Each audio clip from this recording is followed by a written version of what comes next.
कहा, जब ये राज्य आदिवासियों का, जल जमीन जंगल आदिवासियों का, और 70 में 50 से ज्यादा आदिवासी नक्सली क्यों? एक नक्सली से बीडीओ सीओ डरते थे, लेकिन सरकार और सिस्टम से नहीं डर रहे हैं। पहाड़ की जरूरत आम व्यक्ति को है ना, उस पहाड़ की जरूरत पुलिस को है। उस पहाड़ में जो खनिज है उसकी जरूरत पूंजीपतियों की है। उनके जो अबुआ राज में बबुआ है, अगर वो टाइट नहीं होंगे तो आने वाले कुछ वर्षों में एक नए किस्म का नक्सल आएगा आपके सामने। झारखंड के डुमरी विधायक जयराम महतो अपने बयानों और अग्रेसिव व्यवहार के कारण हमेशा सुर्खियों में रहते। विधानसभा के बजट सत्र के दौरान उन्होंने नक्सलियों के मुद्दे पर अपनी बात रखनी चाहिए, लेकिन सदन में उन्हें मौका नहीं मिला।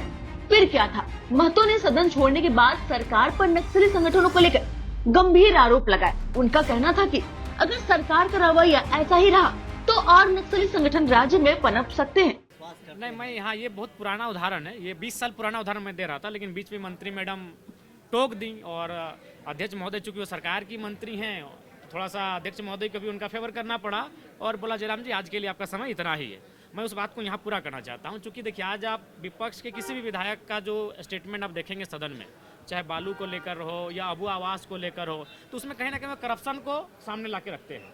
तो मैंने वही कहा कि अध्यक्ष महोदय, मैं आता हूँ पारसनाथ की तराई से और 1990-95 का दशक था। मैंने एक पेपर का 18 साल पुराना कोट भी हम लेकर आए थे कि उस समय क्या था कि गांव वाले लोग कहते थे कि जो नक्सलियों का जब वर्चस्व था, यानी वो जो पीक टाइम था, उस समय बीडीओ सीओ घूस नहीं लेते थे। तो मैं उनको इस कथन के माध्यम से ये कहना चाहता था कि एक नक्सली से बीडीओ सीओ डरते थे, लेकिन सरकार और सिस्टम से नहीं डर रहे हैं। वो लगातार शिकायतें आ रही हैं घूसखोरी की। और दूसरा, इस कथन से हम यह भी कहना चाहते थे कि जब ये राज्य आदिवासियों का है, जंगल आदिवासियों का, पहाड़ आदिवासियों का, मुख्यमंत्री आदिवासी, राष्ट्रपति आदिवासी, और उसी राज्य में जो अभी वर्तमान में गृह विभाग का डाटा है जिसमें 72 या 73 नक्सलियों की सूची है, जिसका राज्यपाल महोदय ने अभिभाषण में जिक्र किया, सदन में एक वरिष्ठ विधायक ने भी उस विषय को जिक्र किया। तो मैंने वही कहा, जब ये राज्य आदिवासियों का, जल जमीन जंगल आदिवासियों का, और 70 में 50 से ज्यादा आदिवासी नक्सली क्यों? किन कारणों से एक भोला भाला आदिवासी नक्सली गतिविधियों की ओर अग्रसर हुआ?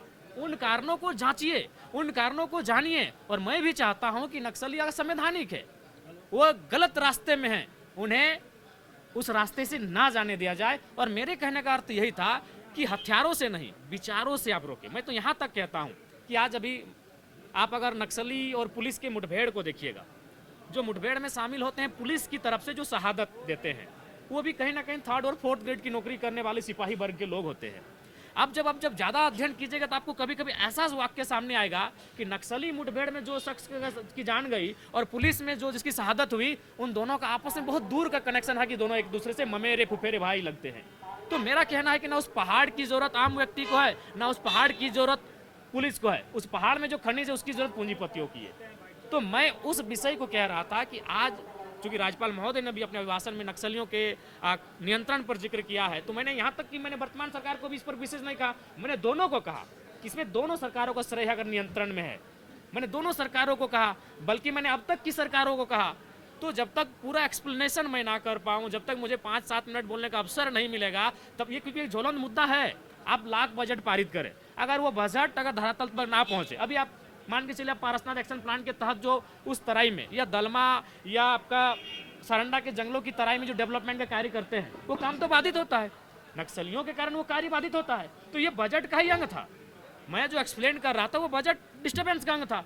तो इसीलिए मेरा मानना था और मेरा तर्क यही था सरकार को कि सरकार को सबसे पहले ये चाहिए कि उनके जो अबुआ राज में बबुआ हैं, अगर वो टाइट नहीं होंगे तो आने वाले कुछ वर्षों में एक नए किस्म का नक्सल आएगा आपके सामने।